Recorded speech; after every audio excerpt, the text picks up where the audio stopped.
Mga igan, nagbabalik ang unang balita nitong Miyerkules. Ibinalita namin na tataas ang singil ng Meralco ngayong buwan ng Hunyo. Ngayon naman ayon sa Energy Regulatory Commission, posibleng bumaba ang singil naman pagdating ng Hulyo. Ang paliwanag ng ERC sa report ni Bernadette Reyes. I believe everybody will have a reduction. Pangako ito ng Meralco sa kanilang customer. 6 centavos per kilowatt-hour daw ang asahang matatapyas sa electric bill. Mas mababa kasi ang inaprubahan ng Energy Regulatory Commission o ERC na Maximum Annual Price o MAP. Ito yung pinahihintulutang dagdag singil kapalit ng mas magandang serbisyo. Nakita ng komisyon na doon sa kanyang pinropose ay mayroon pang pwedeng ibaba. Kaya't binawasan ito. Yung mga ibang proyekto ay mas mahal kaysa doon sa dapat ay gastos lang para sa mga proyektong ito. Kung titingnan ng Meralco bill, ang binabayarang MAP ay nakapaloob sa supply, distribution at metering charges. Sa July 1, posibleng maipatupad ang bawas singil. Kaya lang, pinag-aaralan ng Meralco na iapila ang desisyon ng ERC kaya baka mausog ang pagpapatupad nito. Binawasan kasi ng ERC ang budget ng Meralco sa ilang proyekto tulad ng prepaid kuryente. Ang ibang proyekto tulad ng expansion ng Cubao at Santolan Substation hindi na muna pinatutuloy. May mga programa rin na hindi na inaprubahan. Kaya pati daw kita ng Meralco matatapyasan. This will be very challenging for us for the third regulatory period. But we remain in our commitment to provide the service that our customers. Ang isang distribution utility kagaya ng Meralco, kahit pa bumaba yung taripang kanilang masisingil, kailangan maganda pa rin yung kanilang serbisyo. Halimbawa, kailangan mabilis sila sa pagkabit ng metro. Kapag ka naman kunyari mayroong pumutok na transformer, kailangan mabilis silang makakaresponde dahil kung papangit ang kanilang serbisyo, magmumulta sila. Si Liling Tomate umaasang mas malaki pa raw sana ang bawas singil sa hirap ng buhay ngayon. Kaya para mas malaki ang matapyas sa bill, tinitipid na rin namin para hindi tumaas yung ano namin yung kuryente. Gaya pag nagwasing ako, pinapatay ko yung mga ibang mga nakakabit. Para sa unang balita, Bernadette Reyes reporting.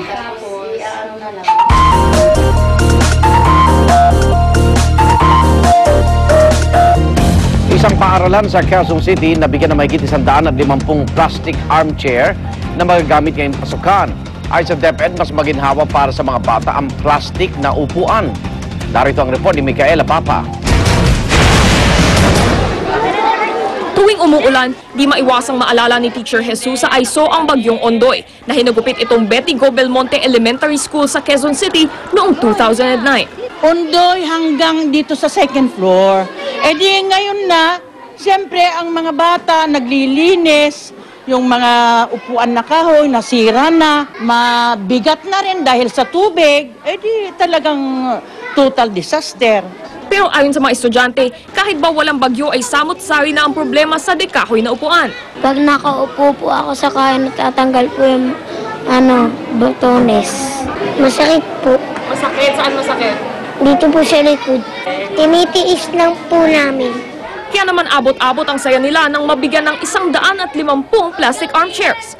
Ayon mismo sa DepEd, ang sunod-sunod na bagyo, kasama ang EO23 o Indefinite Log Ban sa buong bansa, ang dahilan kung bakit plastic armchairs na ang karamihan ng binibili ng DepEd. Katunayan, halos lahat ng binili gamit ang reserve furniture budget pagkatapos ng bagyong Ondoy ay plastic. From all wood, nagkaroon na ng combination ng steel and wood. So parang nagkakaroon na talaga siya ng transition. Sa plastic naman, parang sabi nga nila, sa initial investment mo mahal, pero pag tumatagal, nagmumura siya. Bahagyang mas mahal nga ang plastic chairs, pero ayon sa isang supplier, mas matibay at mas akma sa katawan ang plastic. Sa plastic, walang maintenance, hindi ka na magpipintura yearly. Sa wooden armchair kasi, straight lang yung sandalan niya. So, pag sinandalan mo siya, at the end of the day, nagkakaroon ng back pain yung mga bata. Unlike dito, yung ergonometry ng sandalan is talaga yung support sa lumbar natin. Bakit hindi pa plastic ang lahat ng upuang binibili? Ayon daw kasi sa General Appropriations Act, 25% sa furniture budget ng mga eskwelahan ay ipambibili ng mga upuan na gawa ng mga kooperatiba at mga persons with disabilities. Nakalimitan, kahoy lamang ang nagagawa.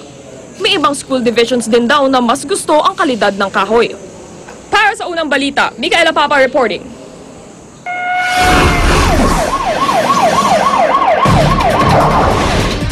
Tatlong suspect sa pamamaril sa dalawang pulis na sumuyod sa isang hinihinalang kuta ng mga drug user sa Quezon City, arestado.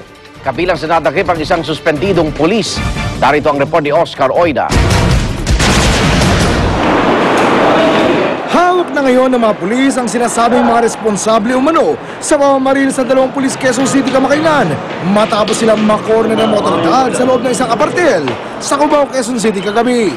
Kinilala ang mga nadakip na sina Abdul Akman Saraw, Nasruddin Kalipa at isang suspendidong pulis na si PO2 Edel Jepte. So, sa pagpapatuloy na follow-up investigation, natuntun namin itong grupo.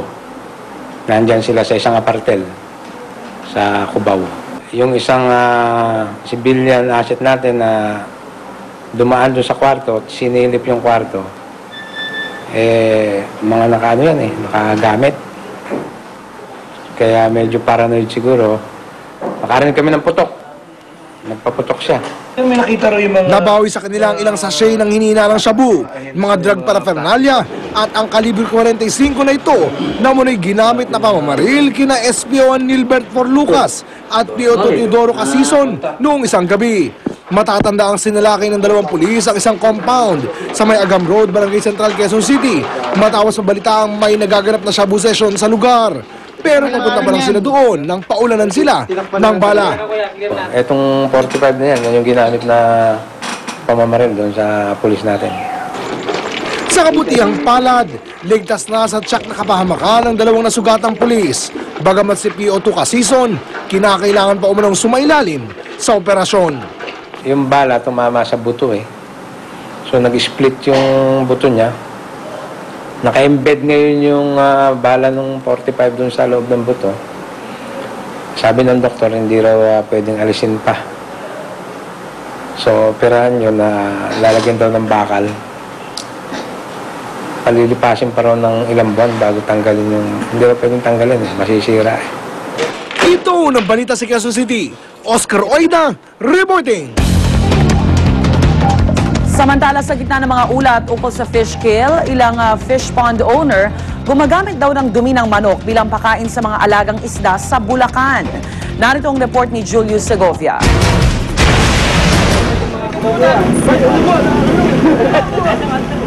Sa bagsakang ito sa Malolos, Bulacan, idiniretso ang banye-banyerang bangus na hinango mula sa isang fish pond. 2 linggo mula nang mabalita ng fish kill. Humina raw ang benta. Ayon sa pamilya ni Ayo, na 2 dekada nang nasa negosyo ng bangusan.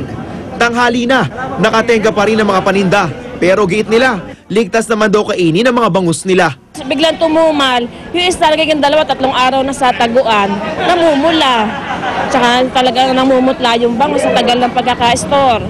Ayon kay Mang Lando na 10 taon nang may fish pond, mas ligtas daw kainin ang bangus nila kaysa sa galing sa lawa. Malaki po ang pagkakaiba kasi sa sariwang tubig po, nagmumula yung inahango sa fish pond. Hindi ka mukha doon sa lawa na ang tubig sa lawa nakapirmis lang. Nandun na yung mga toxic na dala ng mga pagkain hindi naubos. Kaya nandun na yung lason. 2 beses kada buwan daw sila magpalit ng tubig. Oras na madrain ng tubig sa fish pond. Sasabuyan daw nila ito ng dumi ng manok o chicken manure bilang pataba sa lupa para tumubo ang lablab o plankton. Ang plankton ang nagiging pagkain ng bangus at hindi ang mismong dumi ng manok. Hindi basta-basta ang pakain sa mga isda. May 3 klase pala ng feeds na karaniwan daw pinapakain ng mga taga Bulacan sa mga inaalagaan nilang bangus sa mga fish pond. Depende sa edad. Sa una, pag binhi pa lang, biscuit muna ang binibigay namin dito para tumaba lang muna yung binhi. At pag medyo malaki na, naanuhan ng crisp pop para malibang sa pagkain. Pag maano na siyang kumain, feeds na ang sinusunod namin. Sa Bulacan, floating, kaya laging nauubos. Hindi siya mapailalim pa na nagiging pollutant sa tubig. Di rin daw sila gumagamit ng dumi ng manok bilang pakain sa isda. Pero ayon kay Mang Albert na piniling hindi humarap sa kamera, may ilang fish pond owner na gumagamit ng dumi ng manok bilang feeds. Matagal na raw siyang nagsusupply ng chicken manure sa mga may negosyo ng bangusan. Meron pa ako nababalitaan ng mga old-timers na gumagamit niya na pa-supply sa mga binhi. Siguro kung makasama yan, marami nang namatay na tao, marami nang nagkasakit na tao. Ayon sa BIFAR, hindi dapat ginagamit na pakain sa isda ang dumi ng manok. Yung chicken manure, hindi yun feed. kundi ginagamit yon as fertilizer sa fish pond. Kaya kailangan i-fertilize yung pond para yung lumot at saka laglag ay tumubo ng tuloy-tuloy. Hindi rin daw ito dapat ginagamit sa lawa na open space dahil kalaunay magiging pollutants lang ito na pwede pang magresulta sa fish kill. Para sa unang balita, Julio Segovia reporting.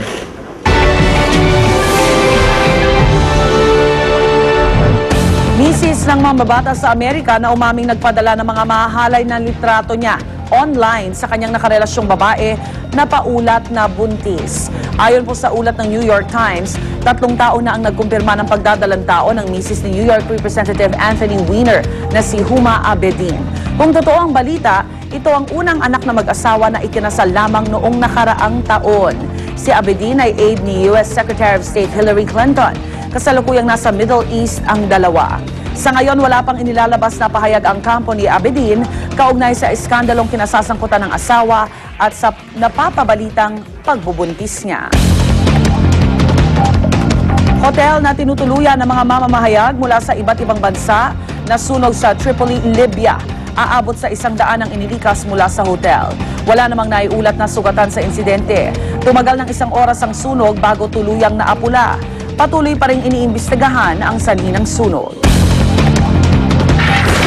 Amazing Balita! Pagsusukat ng mga damit na ibinebenta online, posible na sa tulong ng mga robot mannequin.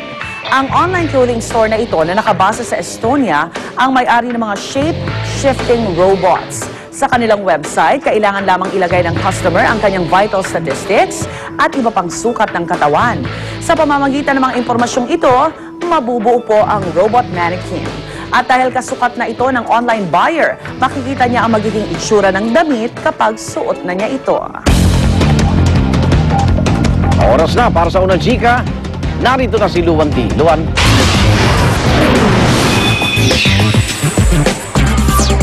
Salamat, Igan. 10th Annual Country Music Television Awards 2011 sa Amerika na puno ng all-star performances. Nagsimula ang show sa duet ni Kid Rock at Winona Jude. Si Toby Keith naman at ang bandang Perry, niyanig din ang entablado. May special appearance din ang rapper na si Ludacris. Nakuha naman ng country pop singer na si Taylor Swift ang Video of the Year para sa kantang Mine, habang si Justin Bieber at ang Rascal Flatts ang nanalong Best Collaborative Video para sa kantang That Should Be Me. Samantala, hindi naman papahuli ang ating local celebrities sa botohan ng pinaka-sexy vegetarian sa buong mundo. Pasok sa list of candidates ng People for the Ethical Treatment of Animals o PETA, sina Alicia Mayer, Geneva Cruz at Yasmin Curdy. Kasama rin sa pambato ng Pilipinas sina Chinchin Gutierrez, Juliana Palermo at ang mga aktor na sina Carlos Agassi at Raymond Bagaching. Makakalaban nila sa poll ang Hollywood celebrities tulad ni Natalie Portman, Hayden Panettiere at Tobey Maguire. Kung gusto ninyong manalo ang ating mga pambato, pwede kayong sumali sa online voting hanggang June 23. Mag-log on lamang sa website na PETAAsiaPacific.com. Concert series ni Lea Salonga patuloy na dinadagsan ng kanyang fans sa isang hotel sa New York. Nagsimula ang show na pinamagatang An Evening with Lea Salonga last June 7 at tatagal hanggang sa June 25 sa Carlyle Hotel sa Upper East Side ng Manhattan. Tampok sa setlist niya ang iba't ibang kanta from jazz to classic lounge. Dahil nasanay sa pagpa-perform sa malalaking venue, kakaibang challenge raw for Lea ang pagtatanghal sa harap ng maliit at intimate na audience. All you've got is basically you, a couple of musicians, because that's all that can fit on the stage, and a room full of people that can see every single flaw, nuance, emotion in your voice, in your face, in your body, in your there's nothing, there's no hiding. You're absolutely naked up on a stage that is that intimate. Warm up pa lang yan sa ating chikahan this morning, so stay tuned. Pirit namin mamaya, hininalang biktima ng hold-up. Datagpang patay sa Pasay. Insidente ng pagnanakaw sa San Nicolas, Ilocos Norte na kuna ng CCTV.